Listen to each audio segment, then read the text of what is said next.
Okay, I think we'll start. So we will go to James Cole. Go ahead, James. Hi, Mark. Good to see you. Hi, James. Just wondering, as we approach this 2020 World Cup, you've been a mainstay in this team. But how assured are you of your place in England's strongest 2020 lineup? Do you feel now? I don't know really. I think it's a good question. I feel part of the group and part of the team for a while, but I wouldn't say that I'm cemented in the team. I don't think there's many people that are. I think the 2020 side has had a core group of maybe 15, 16 players for a little while. And we've seen that when lads have came in.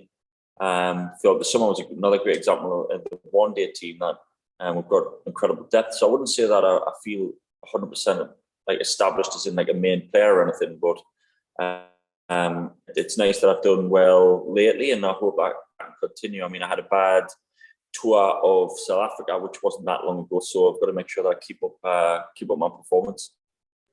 And does Tymal Mills' inclusion put a bit of extra pressure on as well? No, I don't feel like that. I don't say it that way. Obviously, I think T's role is coming for Jofra, with Jofra being injured. So I played with Jofra and bowled alongside Jofra. So I don't feel like that's the case. We're all competing for places here because there's only a certain amount of Seamers can play. But I don't feel like me and T are in direct competition. We're all part of a squad here that's trying to win the World Cup. So we'll all be desperately trying to do that. And just looking ahead to the Ashes after this World Cup, with no Jofra Archer, as you mentioned, your pace will be a huge commodity. Is it realistic that you could play or possible that you could play all 5 tests, or will you need a rest given your injury history? Well, my injury history would suggest that I'd probably need a rest, but personally, I feel good, and I've backed up games in the last year 2 or 3 times, so it's not as if it's just a one-off. I'm feeling in a physically better place in terms of being able to do that for longer periods, and dare to dream. Why couldn't I back up 5 games? So if I'm looked after well and I'm bowling well, then hopefully that can be the case. But as is the case with my sort of career the last sort of year, it's been a discussion with the coach and with the physios, how my body's feeling, if it's right to play. I mean, I want to be bowling 90 mile an hour and having that snap and that pace and that threat. And if that's not there, then maybe, I need to take a backward step and then come back again when I'm firing again. But throughout the summer, I felt in a good place. Ben Stokes has posted a video of him having his first signs that he's starting to about cricket and perhaps, but I just wonder, that must be great news from your point of view to see him starting to come back. Yeah, obviously with Ben, it wasn't a case of just about the cricket. There was a wider skill thing happening there. So hopefully the other things are going well, and then the cricket can just naturally come back. Not going to lose it overnight, as he's a quality player. So he'll get back into it. It's just whether he's feeling good, and I hope that's the case. And can I just ask you finally from me, the Newcastle takeover, you're a Geordie, obviously. I don't think you're a Newcastle fan. I was reading your AFC Wimbledon, is that right? That's right, but what have you made of it? Your family support Newcastle, don't they? Yeah, my family are big fans. A lot of my friends as well. So they're delighted, obviously, with what's happened with Newcastle. I think it's given them a little bit of a lift and a bit of hope. So, I mean, my little son Harry's now 2. I'm going to have to get him in the academy or little kickers or something just to try and get him into that Newcastle side now, aren't I? So, be a big ask. They could be a superpower in European football for years, couldn't they? It could be huge for the city and the club. Yeah, I think it's great for the area. To have a team that they can support, be proud of. I think all the Northeast teams are well supported, so it'd be great to have one, hopefully a European superpower, and then the other ones to come back as well. Thanks, Mark. Yes, James. Okay, let's go to Simon Mann from the BBC. Thank you. Hi, good afternoon. Can you hear me? Just check you can hear me. Yep. Great. Okay. Excellent, Woody. Just on Ben, have you been in touch with him fairly recently, Mark?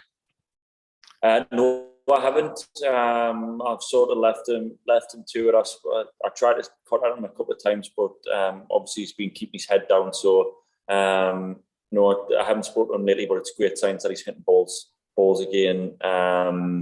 Whenever he's ready to chat, I'm always here. I'm always there for him. So if he wants to drop us a bell, then I would, of course, I would speak to him. I wonder what the talk is within the squad, especially those going to the Ashes. I mean, do you sort of still feel that, I mean, there's a possibility that he could play some part in the tour? Is that the talk among the players there? Not once has it been mentioned. Not once amongst any of the players has Stokes been mentioned. The first thing that, is the forefront of everyone's mind here is that they just want him to be all right. No one wants to even think past that. Just want him to be himself and feel right and happy and stuff like that. So not once has it crossed anyone's mind about the Ashes. The IPL final takes place this afternoon. Owen Morgan is in it. You're captain for the T20 World Cup. I mean, will you be watching? Will the players be watching? I'm not sure. I'm sure there's a few who've watched whenever the English lads have been there. Been gathered around, watching on a phone or a laptop or an iPad, trying to watch some of the games and the highlights. I mean, obviously we wish both the English lads well in the game. We don't want to just, whoever comes out on top, at least we'll have one winner and they can hopefully bring that enthusiasm and luck with them to the England Cup. Yeah, I mean, Owen hasn't had the greatest time with the bat in this IPL. I mean, do you think that has any relevance as far as the T20 World Cup's concerned? Absolutely none. No, I don't think it has anything. I think he'd be absolutely fine. We know how good he is, and his form. He's won plenty of games for England when the heat is on. Morgie will be ready. What about the pitches? I mean, I'm sure as a quick bowler, you might have been just keeping an eye on the sort of surfaces the IPL has been played on. What have you made of it? I mean, I just wonder whether you might be concerned. Well, perhaps not so much from a bowling point of view. I mean, it's been hard work for the batters in the UAE. Yeah, as a bowler, I'm pretty happy about that. It obviously puts extra pressure on us to deliver, so we'll have to be up for the challenge. But I feel like we do keep an eye on the pitches there, and we've seen, especially like the likes of Sharjah, you might have to bowl different to Dubai, where you might have to bowl different. I mean, it's not just the wickets, it's the dimensions of the field. Sharjah is quite small, Abu Dhabi obviously wider. So it's good that we get a heads up. The thing that you'll have to do is adapt within the game anyway. So whatever the conditions may be, I mean, the lads have been talking about the dew factor becoming more and more this time of year. So we're just going to have to assess conditions while we're out there. But it seems like, we can pick up little bits and pieces, the lengths, the depth, all of those things like that, what's worked well and what hasn't. You're just over a week away from your first match against West Indies. I mean, which teams do you see as the biggest threats? Oh, they're all good teams. I don't think there's any, sort of bad teams. And in World Cups, anybody could beat anybody in 2020, whatever. So they'll all be hard games. They'll all be big challenges. But if you want to win it, you've got to beat them all. So we'll be able to beat every team, and hopefully they fear England as well. We've got an awesome side with some top players, match winners throughout the team. So I hope they're worrying about us. Really, we've got to bring our A game, and we know every team's a good team and a tough ask. But if we're on one game, we think we can beat anybody. And what about the preparations? You've got about a week to go. What are you doing between now and then? So we're currently in Oman. We go to Dubai tomorrow. We've had a good build up here while the other lads have been in the IPL, like a few days practice, scenario practices, practicing super overs, practicing single ball events. So batters needing a 6, batters needing 4, batters needing 2, batters needing 1, practice power play overs. So it's been a bit more specific, the training, rather than just nets and fielding. So it's been good. Here we're going to go to Dubai. We've got 2 practice games against India and New Zealand, and then we're into it. So the next few days will just be recover, probably in between the practice matches, get what gym and stuff done, and then get ready for the main games. And does it make any difference at all that Owen, your captain, is not with you, until a few days before the start of the competition? No, not one bit. I honestly feel like, when he's there, it'll be great. We've prepped well without him. He's the leader of the team. This isn't like he's just coming in for his first game. We've done plenty of series under him, plenty of matches when we've needed him and stuff. So it's not an issue for me. I'm looking forward to seeing him. Great. Thanks very much, Mark. All the best. Thank you. Okay, Dave Charlesworth, Dean Wilson, and then John Eswich. Thanks, Tony. Hi, Mark. Just picking up on what Simon was talking there about the pitches. Obviously, with the IPL have been look fairly slow and low, but UAE is obviously renowned as maybe a bit of a spinner's paradise. But maybe with the express pace you have, do you feel like you could be a threat out there and in all conditions, really? Yeah, I still think I could contribute. I mean, it might not just be in the wickets column, but it could be, keeping it tight, helping lads at the other end, so that for example, if it is a spinner's track, it's my role, keep it down as much as I can, and then the spinners can attack from that end. So it'll be hard. These are top players in any conditions. If we're slightly off the chase, so we've got to be on it. I feel like I've watched sort of Nokia from South Africa, and he's bowled really well quickly. So I don't see why, when I look at his role, if I can back that up and try and bowl like he has, then I'm sure I can have success. Mm-hmm. Now, yeah, you're one of several of the 50-over World Cup winners in the squad. Does it give you added motivation to do the double? And what would it mean, I suppose, to do the double as well? I'd absolutely love it. I think it's got a huge chance. I think, like I say, we've got a great team. It isn't just like when the World Cup, everybody talks about preparing for 4 years for the cycle of the next World Cup. I still feel like we're sort of in that cycle. This is that's very similar players from the 50-over team to the 2020. Whoever's come in has got up quickly, has getting the team ethos, has getting the team values, and the way the team plays positively. So I feel like we've got a good sort of time now as a one-day side to really cement something pretty special. We've got this T20 World Cup and then another one, and then another 50 overs. And I really feel like we've got a group of players who are all similar ages.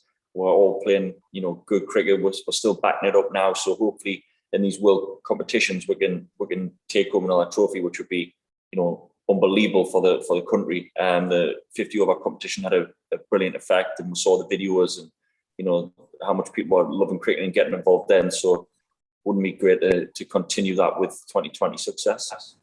Lovely. And just lastly, you and Jofra had a bit of a friendly rivalry over the speed gun in 2019. Are you planning to get the same thing going with Tamal if you both play? I suppose we'll have to, won't we? I mean, it worked for me and Jofra, so I suppose me and team might have to keep it going. He's looked sharp in the nets, to be fair. He's looked good. I haven't bowled with him yet. We've been in sort of like opposite nets, but to watch him, I certainly wouldn't want to face him. So he's looking the business at the minute. So hopefully he can bring some fire, and I'll have to up my game as well. Thanks for your time. All the best. Okay, let's go to Dean and then John. Yeah, hi, Mark. I just wondered, looking at the Ashes, obviously the squad announced earlier this week. The plan obviously was to get a lot of pace and hit the Aussies with a bit of fire. Yourself, Jofra, Ollie Stone, you're the last man standing. How are you viewing that responsibility now? Because you're pretty much the only point of difference that England have got compared to when they went out 4 years ago. I am like the last dragon on Game of Thrones, aren't I? It's something like that. Kind of, yeah. No, look, that would have been the plan, obviously, for Stoney and Jofra, and would hit them hard. Unfortunately, like, injuries happen. I've had plenty myself, and it's hard, on those lads, because you want them to be there. But I think the main thing is if we can set the base with the bat, as Spoons has wanted what to do. He wants Chris Underwood, wants what to do. Wants what to, get the big runs. and then give us the best chance of getting 20 wickets. I feel if we get runs in Australia, then we've got a great chance of pulling them out with, you know, the likes of Broad and Anderson, and, you know, that they're high quality performers. So if we can, you know, put pressure on Australia with the bat like Spoons wants, good big first innings runs, then we can put pressure on them with the ball. And I'm not sure, I don't know whether you guys really paid any attention to perhaps the responses after the squad was announced, but I think it's fair to say it was reasonably muted. People perhaps wondering whether Liam Livingstone or Saki Mahmood might have made the trip. Does that mean anything to you guys? Are you at all bothered by that you've been installed as heavy underdogs and maybe slightly less exhilarating side? No, I think, to be honest, I've personally been focused on the World Cup. I know there's been a lot of talk on Australia and families and, you know, what was happening and stuff. But as soon as that was put to bed, my sole focus has been on the World Cup. I think Australia will come sort of after this, but it'll be daft. Obviously, I'm looking forward to it and I'm excited and can't wait and stuff like that. But it'll be daft to look past this massive opportunity with the 2020 stuff. So I've just been concentrating on that. You know, I'm obviously not in the selection committee, so I've just, you know, been focusing on that. I haven't heard any of the players talking about it or anything like that. We've just been focusing on the stuff in front of us here, really. And just a last one for me: has it felt different at all compared to the kind of build up that you had for the home World Cup, the 50 over World Cup that you won? I know you're trying to do this double, but has the feeling of your preparation and getting to the tournament now as the #1 team, has it felt quite similar? Has it felt the same as before, or have you been careful to do things a bit differently to try not to just do the same old things? No, I think it's been different because of COVID, really. You know, we've been through 2 years of bubbles and things like that, so it hasn't felt like the normal prep. There's been lads obviously you know, prioritized in one format and not another and things like that, just because it would be too much for players to go through. So been a little bit maybe stop start at your usual or 50 over prep, where we just sort of played it every time, every team, and kept the same sort of consistent 15 or 16 players. Or we've had to mix it up a little bit more this time around. But the conditions are very different. Obviously, that's another thing that's different. We're not playing in England. It's very different here in the UAE and Oman, so that'll be totally different. But I'm still confident in any conditions. I mean, we went across to India and played well there and just missed out there. We've been in other conditions very different and won in those places. So we've got a good group of players who are used to playing in this part of the world. So I think we've got a great chance. Yeah, great. Cheers, mate. Thanks, Dino. Okay, John Etheridge, and then we'll finish with Andrew Miller. Go ahead, John. Mark, hi. I was going to ask you about Jamal Mills and the speed gun. I mean, it sounds like having another 90-mile-an-hour guy at the other end kind of gets your juices flowing a bit. Yeah, I mean, you know, Jofra, I would say, certainly helped me in the World Cup and in the 50 over World Cup, and you know, it would have been brilliant to have him here. He'll be a huge miss, I think, just because of the quality that he brings in 2020, and you know, he can almost come or put people on the back foot from ball one. So it's up to me and T to carry that forward and carry what he's done really well. It's nice that sort of me and Jofra had played together and proved that, you know, you could have two fast men in the side, not just one. So hopefully me and T can maybe get a game or two together in the competition. He has looked really good in the nets, like I say. He's fitting straight away like he's never been away. So we've got a very welcoming group, I feel, and you know, he'll get every support from people in the group. I'm sure the Barmy would be excited to see him again. All the journalists will be excited to see him again. So he's had a go in sort of journalism himself, and you know, he's done really well in the 100 and the blast. So he'll know that, you know, he'll be desperate to do well and show everybody how he's been performing and what's been missed. So can I just double check as well that the whole squad is there now, apart from Owen? All the other guys have turned up. Yep. Moeen Ali's with Chennai. Yeah, Playing against. He's in the final as well. Most of the squad are here now. Yeah. Thanks a lot. Okay, Andrew, last one, please. Hi, Mark. Yeah, just a quick one on just I suppose the difficulty within COVID. I mean, I'm looking at the record, your recent record. I think you played 2 T20s this summer and haven't played any overseas matches. I think it was the Tour of India. You obviously had a good run there, but that difficulty of hitting the ground running in a World Cup. Obviously, the 2019 World Cup, you guys had loads of opportunity to hone your match situations. How difficult is it going to be for you, in particular as a quick bowler, to make sure you get it right first time on what are very different pitches as well? How difficult? Obviously, you'd like to play more, but the schedule is just so demanding in COVID times and stuff where it's hard to, especially. I mean, I got COVID myself at one point, so I missed out to the squads then. So it's been a bit stop-starty from a 2020 point of view, but we've got practice matches. We've had a good chunk here where I've had time at home where I've practiced a little bit indoors. Then we've come to Oman to practice here and train here. And now we're going to train and play games in Dubai. So hopefully I'll be up to speed, and ready to go. I mean, the practice games give a good chance to maybe try a few things and try something different. And then when you hit the ground running for the World Cup, you're fully ready to go with all your tricks and your skills and everything like that. So, obviously I would like to have played more 2020 throughout the summer. That hasn't happened. That was the schedule, a bit of COVID, test matches and things like that. So it would have been nicer, but I still think that if I prepare well in this little bit here, then I should be ready to go. I mean, last time out in India, obviously that one really good run of matches you guys had. You had great success coming in first change and bowling properly rapid and really attacking the power play, wasn't it? So, I mean, do you foresee any takeaways from that, or do you think it's going to be very different conditions given the pitches? Well, I still think my role will be fairly similar. I think I'll be trying to attack and take wickets in the power play. Obviously, Jofra took the new ball. We've got 2 different new ball bowlers to what were in India. So Chris Wokes is obviously here and David Willey. So they might have a big role to play, obviously, with no Sam Curran and no Jofra.